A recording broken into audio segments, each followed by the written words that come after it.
हाँ, तो आज का अपना टॉपिक है इलेक्ट्रोकेमिस्ट्री, यानी कि थर्ड यूनिट +2 का। सबसे पहले हम लोग ये जानेंगे कि इलेक्ट्रोकेमिस्ट्री है क्या चीज़।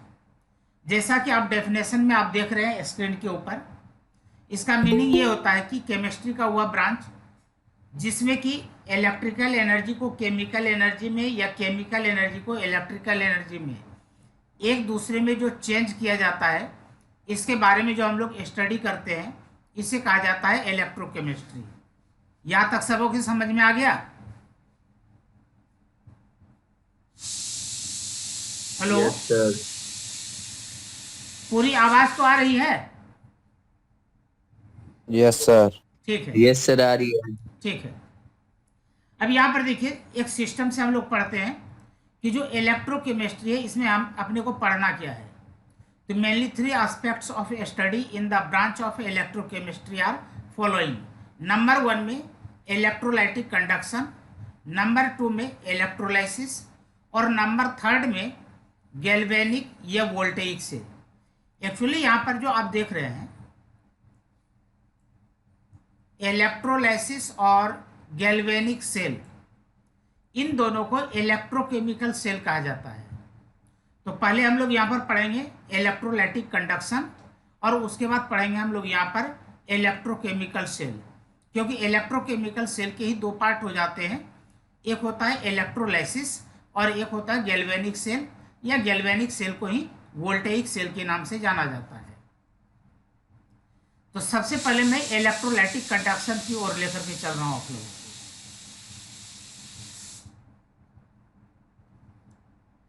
ये जो 15th नंबर पॉइंट आपको दिखाई पड़ रहा है, यहां से हम लोग बात करेंगे इलेक्ट्रोलाइटिक कंडक्शन के बारे में। देखिए, कंडक्शन का मीनिंग आप जानते हैं कि किसी भी चीज से जो करंट पास होता है, चाहे वह मेटेलिक कंडक्टर हो या इलेक्ट्रोलाइटिक कंडक्टर हो। फिजिक्स में आप लोग मेटेलिक कंडक्टर के बारे में पढ़ते हैं, और केमिस्ट्री में अपने को इलेक्ट्रोलाइटिक कंडक्टर के बारे में पढ़ना होता है। हम लोग जानते हैं कि करंट पास होने के लिए 2 कंडीशंस कंपलसरी हैं, यानी कि 2 में से एक कंप्लीट होने बहुत ज़रूरी है। जिसके पास फ्री इलेक्ट्रॉन्स होंगे उसमें से करंट पास होंगे, या तो फिर उसके पास फ्री आयंस होने चाहिए।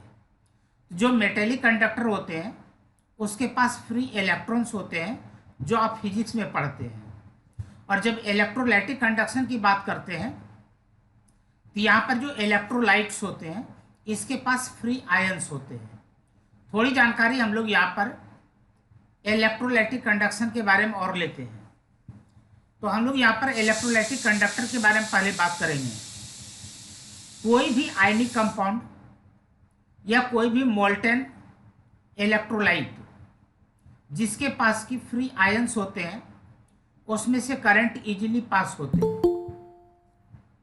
1 मिनट में देख लेता हूं कोई ज्वाइन किया है।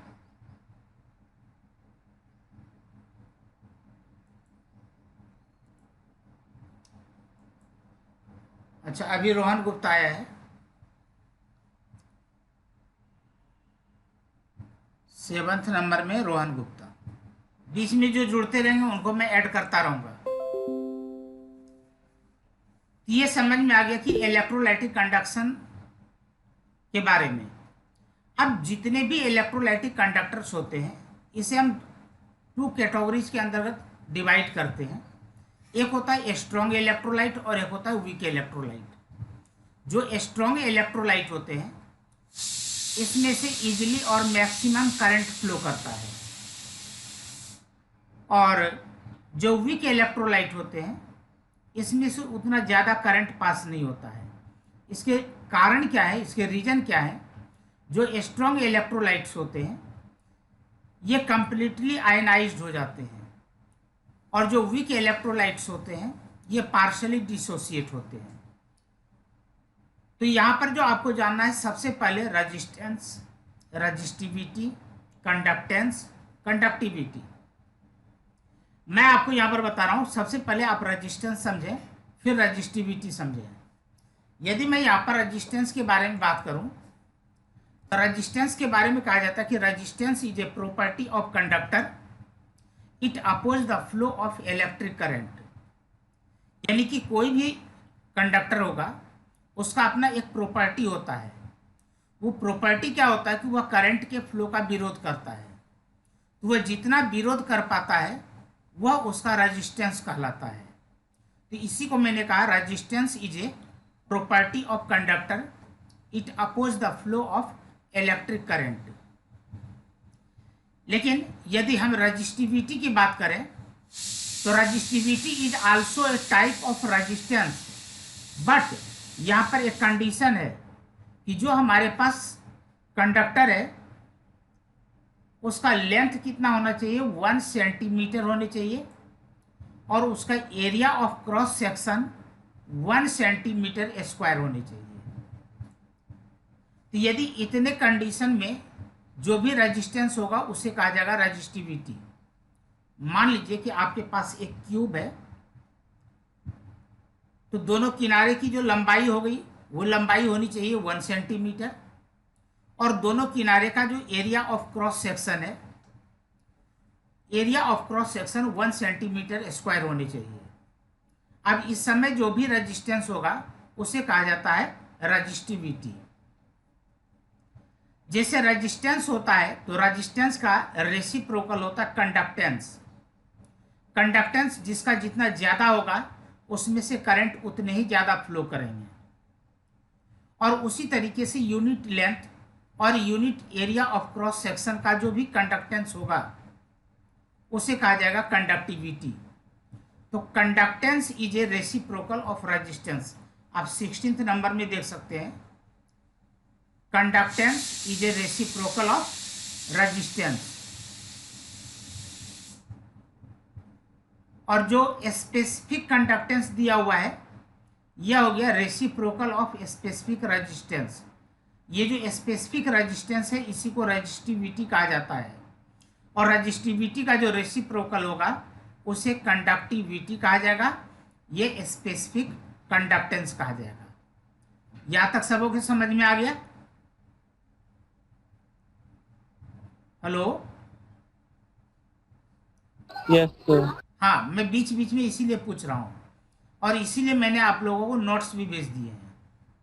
आप घर में जाकर के एक बार नोट्स को स्टडी करेंगे, और फिर जो नहीं समझ में आएगा वो नेक्स्ट लेक्चर में हम लोग उसको डिस्कस करेंगे। अब यहाँ पर एक होता है मोलर कंडक्टेंस। ये मोलर कंडक्टेंस क्या होता है ये समझ लीजिए।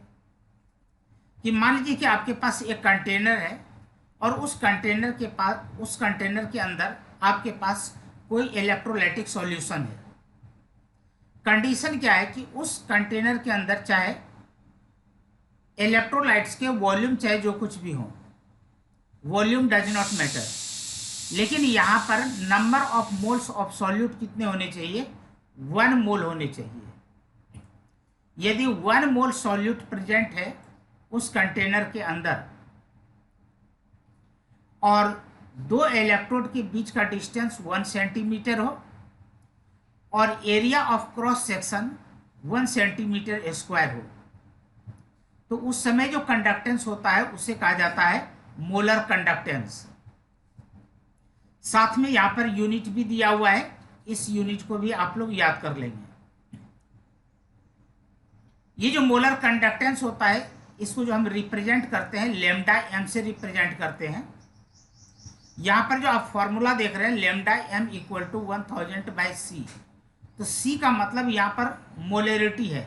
आप ब्रैकेट में यहां पर देख सकते हैं मोलरिटी लिखा हुआ है, तो यहां पर जो c हमने लिखा है ये मोलरिटी है। और यहां पर जो लेमडा sp देख रहे हैं, इस लेमडा sp को आप इस तरीके से भी लिख सकते हैं। मैं आपको यहां पर लिख करके बता रहा हूं।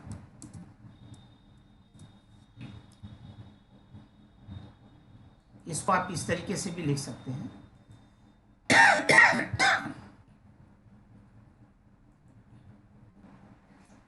यहां पर आप लिखते हैं कप्पा, मैं के लिख देता हूं, समझिएगा कप्पा है, और इंटू 1000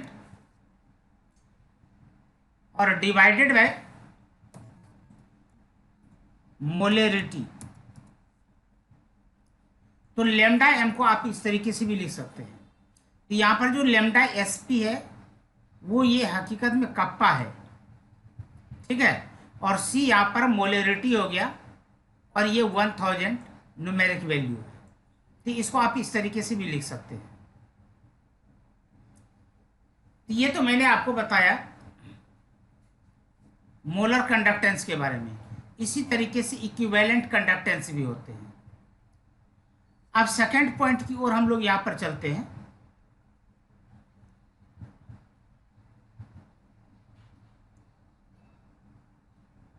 ये हम लोगों ने पढ़ा यहां पर इलेक्ट्रोलाइटिक कंडक्शन। अब हम लोग यहां पर बात करेंगे इलेक्ट्रोलाइसिस। इलेक्ट्रोलाइसिस देखिए, जहां भी लाइसिस वर्ड लगा हुआ हो इसका मतलब होता है ब्रेक होना। जहां भी लाइसिस वर्ड लगा हुआ हो इसका मतलब होता है ब्रेक होना। यदि मान लीजिए, यदि इसको हम डेफिनेशन के तौर पर देखें तो यहां पर इसको इस तरीके से बोला जाएगा, a process of decomposition of an electrolyte by the passage of electricity through its aqueous solution और molten solution। मैं यहां पर इलेक्ट्रोलाइसिस को डिफाइन कर देता हूं। Electrolysis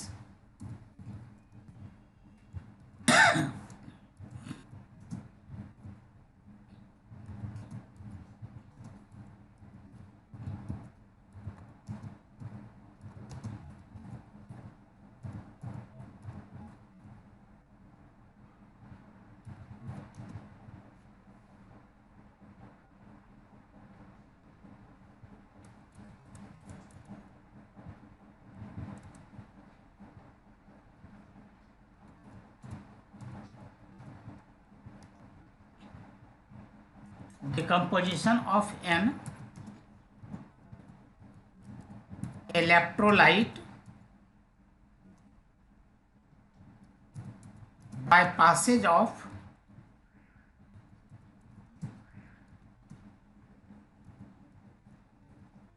electricity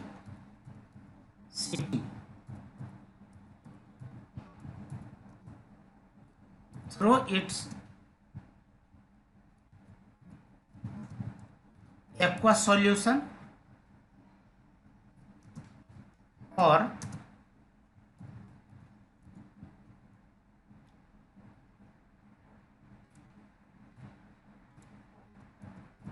molten state. ये इलेक्ट्रोलाइसिस आप लोगों को समझ में आया क्या? Hello, yes sir. आपकी आवाज नहीं आ रही, बहुत धीमी आवाज आ रही है। Yes sir. हाँ यस सर। ठीक, थैंक यू थैंक यू। हाँ, तो इलेक्ट्रोलाइसिस समझ में आ गया कि इलेक्ट्रिसिटी के कारण यदि कोई भी इलेक्ट्रोलाइट डिकम्पोज होता है तो उसे हम इलेक्ट्रोलाइसिस कहते हैं। अब यहां पर जो हम इलेक्ट्रोलाइसिस करवाते हैं इसके लिए हमें 2 इलेक्ट्रोड की जरूरत होती है। अब ये जो इलेक्ट्रोड्स होते हैं इसके बारे में आपको बता रहा हूं। Mainly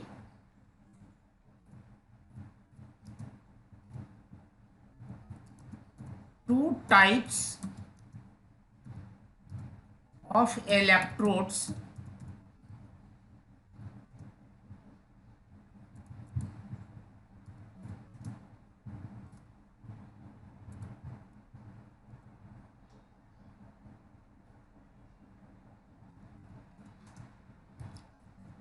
are used। इसके लिए 2 तरह के इलेक्ट्रोलाइट्स का हम यूज करते हैं। एक होता है इनर्ट इलेक्ट्रोड और एक होता है एक्टिव इलेक्ट्रोड। अब ये हमारे काम के ऊपर डिपेंड करता है कि कहाँ पर हमें इनर्ट इलेक्ट्रोड यूज करना है और कहाँ पर हमें एक्टिव इलेक्ट्रोड यूज करना है। तो मैं यहाँ पर पहले उसका नाम लिख देता हूँ।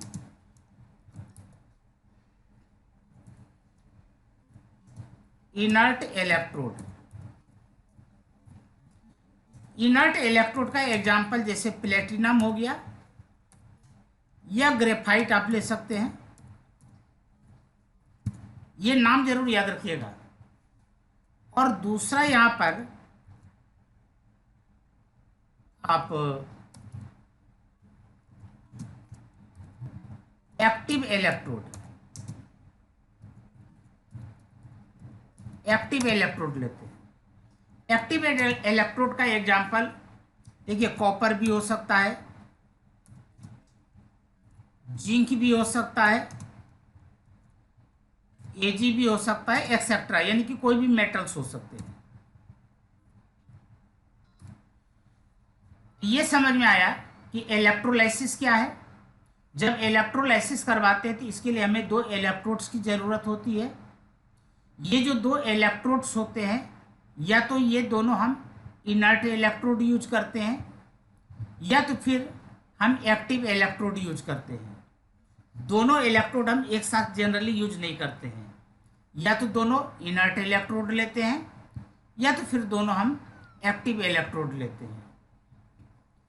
अब यहां पर ये जानना है कि जो इलेक्ट्रोलाइसिस होता है, जैसे मान लीजिए कि आपको एक क्वेश्चन में यहां पर दे रहा हूं, जो कि मैं आपसे पेपरों में पूछ सकता हूं।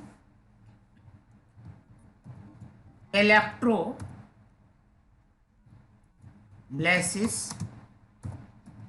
Of NaCl aqueous. अब आपको यहां पर दे दिया गया है कि NaCl एक्वस सॉल्यूशन है और इसका इलेक्ट्रोलाइसिस करवाना है, तो क्या प्रोडक्ट बनेगा। तो यहां पर इस बात को जरूर ध्यान में रखिए कि जब भी हम इलेक्ट्रोलाइसिस करवाते हैं तो क्या प्रोडक्ट बनेगा, ये 3 बातों पर डिपेंड करता है। वो 3 पॉइंट्स कौन कौन से हैं, हालांकि मैंने वो नोट्स में लिखे नहीं है, लेकिन मैं आपको समझा रहा हूं। पहला पॉइंट आप कॉपी पेन पर नोट कर लें। नंबर 1 में लिखें कि relative position of ions in electrochemical series. आपने +1 में रेडॉक्स रिएक्शन में पढ़ा होगा इलेक्ट्रोकेमिकल सीरीज। तो उस इलेक्ट्रोकेमिकल सीरीज में आयंस का क्या पोजीशन है, जैसे मैं आपको याद दिला रहा हूं, जैसे K, Ca, Na, Mg, Al, या आपने रिएक्टिविटी सीरीज भी पढ़ा होगा K, Ca, Na, Mg, Al, Zn, Fe, Sn, Pb, H, Cu, Hg, Ag, Au, Pt। तो ये क्या हुआ, एक रिएक्टिविटी सीरीज है। इसी को हम लोग यहां पर इलेक्ट्रोकेमिकल सीरीज कहते हैं। तो जो इलेक्ट्रोकेमिकल सीरीज है, इसमें जो आयन ऊपर होगा उसका डिस्चार्ज पोटेंशियल हाई होगा, और जो नीचे होगा उस सीरीज में उसका डिस्चार्ज पोटेंशियल लो होगा। और जिसका डिस्चार्ज पोटेंशियल लो होता है वह इजीली न्यूट्रलाइज हो जाता है। तो नंबर 1 आपको याद रखना है कि relative position of ions in electrochemical series. Number 2 में आपको यहां पर याद रखना है, ये भी नोट कर लें, concentration of solution. Concentration of solution.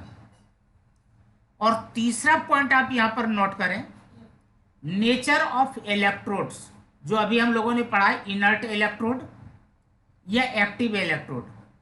यानी इन 3 बातों को ध्यान में रखते हुए हम यहां पर प्रोडक्ट डिसाइड करते हैं कि किस इलेक्ट्रोलाइट्स का इलेक्ट्रोलाइसिस होगा तो क्या प्रोडक्ट बनेगा। यहां तक समझ में आ गया क्या? हेलो? Yes sir. हाँ, यस सर। अब मैं आपको यहां पर एक एग्जांपल देकर के समझा रहा हूं। मान लीजिए कि मैंने यहां पर NaCl लिया और एक्वस सॉल्यूशन है। अब यहां पर होगा क्या, आपने NaCl लिया,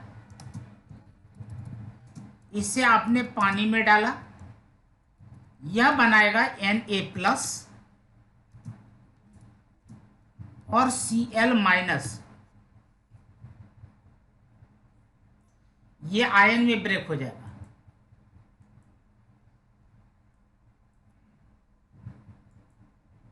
क्योंकि यहां पर यह एक्वस सॉल्यूशन है, तो एक्वस सॉल्यूशन है तो वाटर भी होंगे, H2O भी होंगे,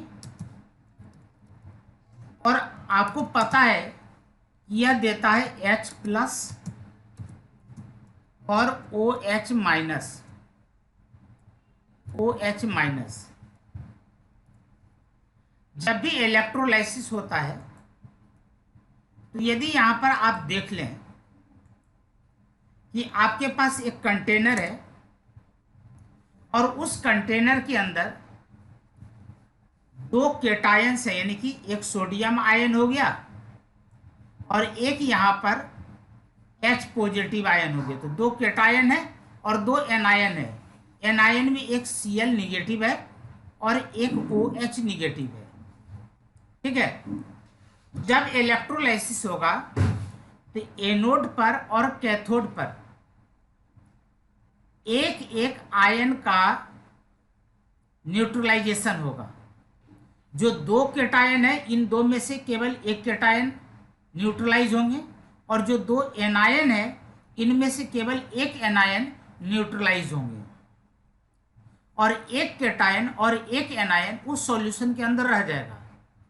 तो अपना मेन क्वेश्चन ये है कि जी मुझे किस तरीके से पता लगेगा कि जो सोडियम आयन है और H पॉजिटिव आयन है इन दो में से कौन न्यूट्रलाइज होगा इलेक्ट्रोड के ऊपर और कौन सॉल्यूशन के अंदर रहेगा, और जो क्लोराइड आयन है और OH निगेटिव आयन है इन दोनों में से कौन न्यूट्रलाइज होगा और कौन उस सॉल्यूशन के अंदर रहेगा। तो इसके लिए आप याद रखें कि जो मैंने अभी आपको 3 पॉइंट्स बताए हैं, एक तो मैंने बताया कि relative position of ions in electrochemical series, दूसरा यहाँ पर कंसंट्रेशन ऑफ सॉल्यूशन, और तीसरा यहाँ पर हमने लिया है नेचर ऑफ इलेक्ट्रोड। ठीक है, मैं इसके लिए आपको कंडीशन दे रहा हूं। हमने यहाँ पर डाइल्यूट सॉल्यूशन लिया है। ठीक है, मैं डाइल्यूट सॉल्यूशन की केस में बता रहा हूं। नंबर 2 में हमने यहां पर इनर्ट इलेक्ट्रोड लिया है। तो इस केस में आपको ये देखना पड़ेगा कि इलेक्ट्रोकेमिकल सीरीज के किस पोजीशन पर कौन सा आयन है। आप अपने कॉपी में एक जगह लिख लें, केटायन की कुछ सीरीज में बता रहा हूं और एनायन की सीरीज में बता रहा हूं। आप अपने नोटबुक पर दो अलग अलग सीरीज बनाएं। कॉपी पेन साथ में हो तो लिखना शुरू करें, और यदि नहीं है तो 2 मिनट में कॉपी पेन अपने साथ लेकर के बैठे। मैं आपको टाइम दे रहा हूं 2 मिनट का।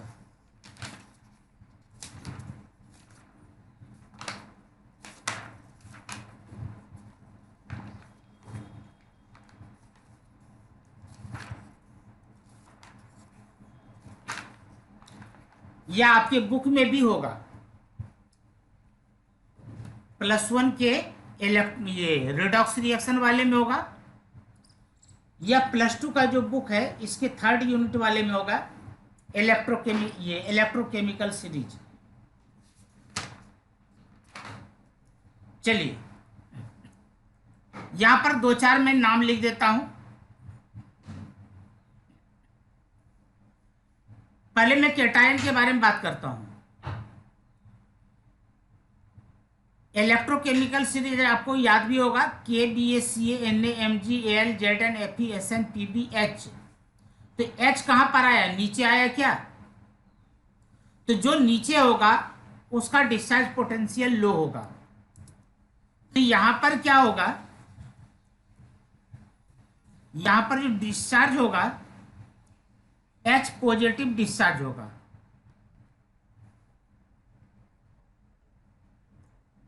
मैं यहां पर रिएक्शन लिख रहा हूं, H पॉजिटिव डिस्चार्ज होगा,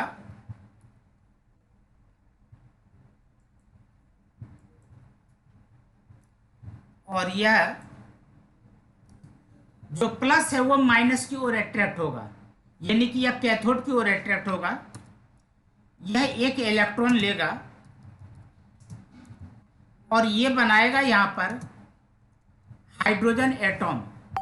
जब कोई आयन एटॉम में चेंज होता है तो इसे कहा जाता है प्राइमरी चेंज।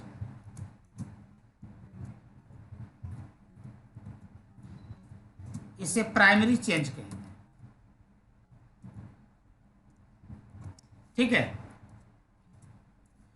अब यहां पर हाइड्रोजन एटॉम स्टेबल तो होगा नहीं, क्योंकि hydrogen is a diatomic molecule. इसलिए यहां पर क्या होगा, दो हाइड्रोजन के एटॉम, सॉरी, यहां पर दो हाइड्रोजन के एटॉम्स आपस में मिलकर H2 बनाएगा। जब एटॉम यहां पर मॉलिक्यूल में चेंज होता है, इसे हम लोग यहां पर कहते हैं सेकेंडरी चेंज।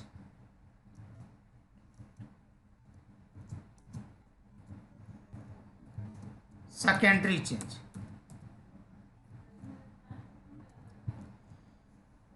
एक्चुअली यहां पर इसे प्राइमरी रिडक्शन भी कर सकते हैं और सेकेंडरी रिडक्शन भी कर सकते हैं, क्योंकि यह इलेक्ट्रॉन ले रहा है और जब कोई इलेक्ट्रॉन लेता है तो उसका रिडक्शन होता है। तो प्राइमरी चेंज को यहां पर प्राइमरी रिडक्शन, सेकेंडरी चेंज को सेकेंडरी रिडक्शन कर सकते हैं। अब दूसरी ओर क्या होगा, एनोड के ऊपर। अब यहां पर देख लीजिए कि आपके पास Cl निगेटिव है और OH निगेटिव है। ये चीज आपको शायद बुक में ना मिले, इसलिए आप नोट कर लें। सबसे ऊपर में लिखें सल्फेट आयन,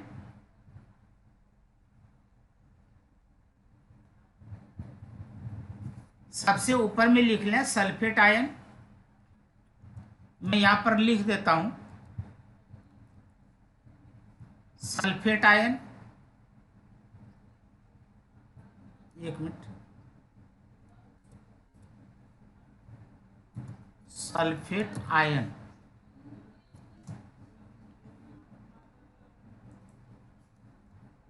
यानी कि SO4 2 निगेटिव। ये सबसे ऊपर होगा। फिर लिखेंगे नाइट्रेट आयन,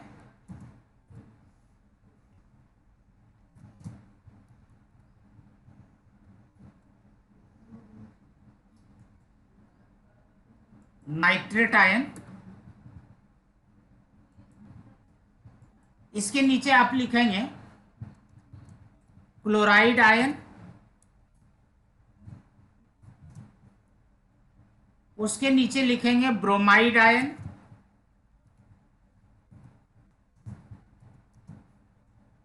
इसके नीचे लिखेंगे आयोडाइड आयन, और सबसे नीचे लिखेंगे OH निगेटिव, यानी कि हाइड्रोक्साइड आयन।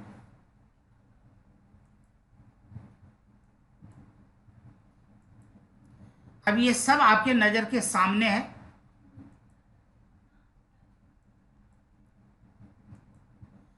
अब इस सॉल्यूशन के अंदर देखिए आपके पास क्लोराइड आयन है और OH निगेटिव आयन है। ठीक है।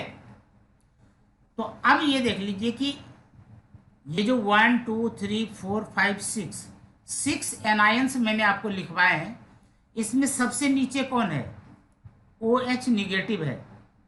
तो मैंने कहा था कि इस पोजीशन में जो नीचे होगा उसका डिस्चार्ज पोटेंशियल लो होगा। इसका मतलब कि यहाँ पर OH निगेटिव न्यूट्रलाइज होगा।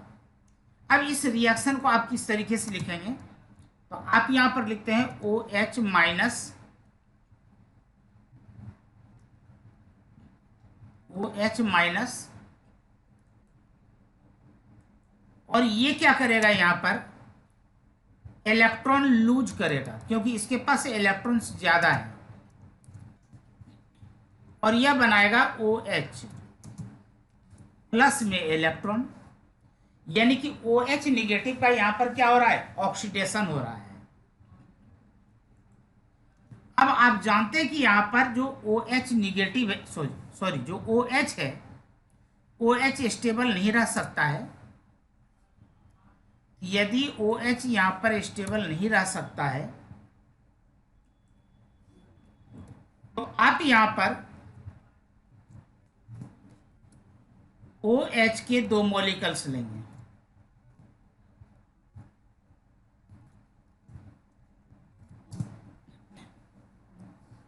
और यह बनाएगा H2O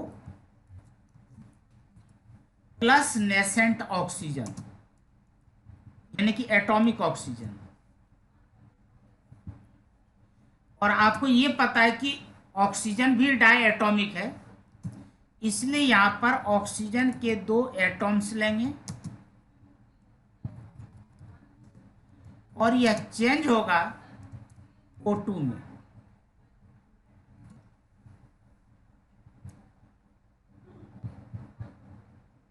अब इन सबों को आपस में ऐड करेंगे, यानी कि यहां से लेकर के यहां तक को आप ऐड करेंगे। किस तरीके से ऐड करेंगे मैं यहां पर आपको बता रहा हूं, ध्यान से देखिएगा। क्योंकि यहां पर O प्लस O को आप 2O भी लिख सकते हैं। अब यहां पर 2 नेसेंट ऑक्सीजन है और यहां पर 1 नेसेंट ऑक्सीजन है। तो आप इसके लिए क्या करते हैं कि इसे 2 से मल्टीप्लाई करते हैं, तो क्या होगा, ये वाला ऑक्सीजन और ये वाला ऑक्सीजन कैंसिल आउट हो जाएंगे क्या, ठीक है। और यहां पर जो आप OH प्लस OH देख रहे हैं, इसको मैं समझाने के लिए आपको 2OH लिख देता हूं। अब ये 2OH को आपने 2 से मल्टीप्लाई किया तो क्या बन गया, 4OH।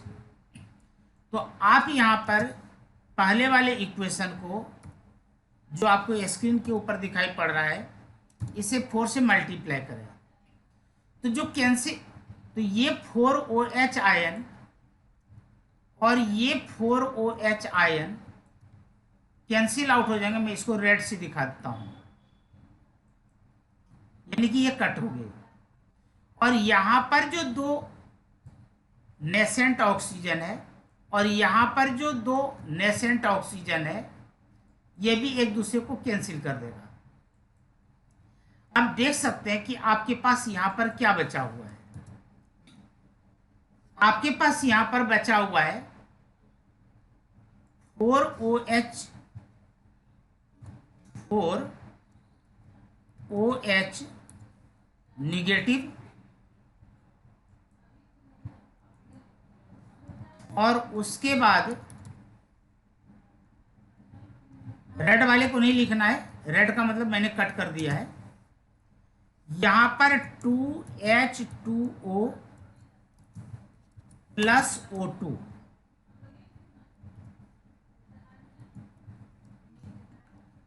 और प्लस में यहां पर 4 इलेक्ट्रॉन्स।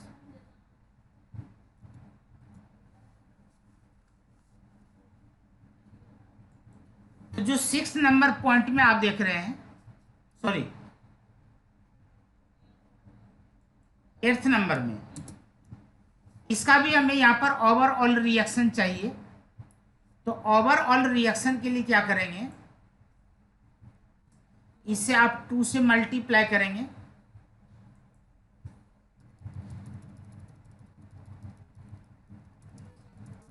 और मल्टीप्लाई करने पर अब इसका मतलब ये हो गया कि ये जो हाइड्रोजन है ये 2 हाइड्रोजन है, और 8वें नंबर में भी आपको 2 हाइड्रोजन नजर आ रहे हैं। ये दोनों एक दूसरे को कैंसिल करेगा और आपको यहां पर मिला 2H पॉजिटिव प्लस 2 इलेक्ट्रॉन्स और एरो का निशान यहां पर H2।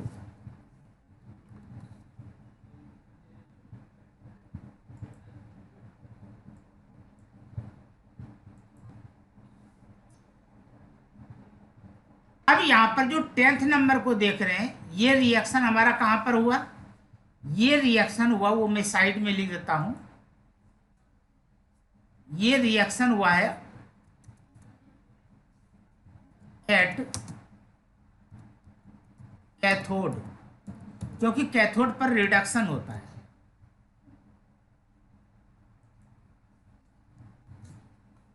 और जो 17th नंबर में आप देख रहे हैं, ये रिएक्शन हुआ है आपका एट एनोड। अब कैथोड और एनोड में जो रिएक्शन हुआ, इन दोनों रिएक्शन को आप आपस में प्लस करेंगे। तो मैं आपको यहां पर प्लस करके दिखा रहा हूं। 10th नंबर वाले को मैंने कॉपी किया और एक बार मैं यहां पर लिख लेता हूं, और 17th नंबर वाले को भी मैंने यहां पर कॉपी किया, इसको मैंने यहां पर लिखा। अब मैं यहां पर लिखने जा रहा हूं ओवरऑल रिएक्शन। अब यहां पर क्या करना है कि एनोड वाले केस में यहां पर देखिए 4 इलेक्ट्रॉन्स हैं, जबकि कैथोड वाले केस में यहां पर 2 इलेक्ट्रॉन्स हैं। तो हमें यहां पर इलेक्ट्रॉन्स को इक्वल करने के लिए क्या करना होगा कि इस इक्वेशन को आप 2 से मल्टीप्लाई करेंगे। तो अब 19 नंबर के पास भी यहां पर 4 इलेक्ट्रॉन्स माने जाएंगे, और 20 नंबर वाले के पास भी 4 इलेक्ट्रॉन्स माने जाएंगे, और ये कैंसिल हो जाएंगे। अब आपको यहां पर मिलता है ओवरऑल रिएक्शन। तो यहां पर आपको मिला 4H पॉजिटिव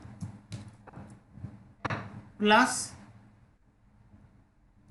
4OH निगेटिव, और एरो का निशान यहां पर 2H2 plus 2H2O plus O2। तो यहां तक आप लोगों को समझ में आया क्या? Hello, Yes, sir. किन्हीं को कोई डाउट हो तो पूछ लीजिए। Yes, sir. तो आज का लेक्चर हम लोग यहां तक रखते हैं। 5 मिनट का मैं टाइम दे रहा हूं, जिन्होंने कॉपी नहीं किया वो कॉपी कर लें।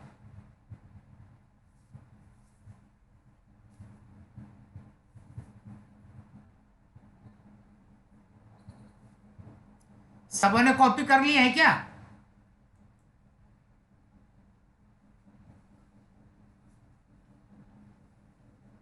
Yes, sir. स्क्रीनशॉट ले लीजिए। ले ली सर। Thank you. तो मैं मीटिंग ओवर कर रहा हूं। मैं यही चीज यूट्यूब पर भी अपलोड कर दूंगा, अभी Thank मैंने you, sir. अपलोड किया नहीं है, तो यदि बाद में भी आपको देखना हो तो देख Thank you, सकते हैं। Okay, sir. Thank you.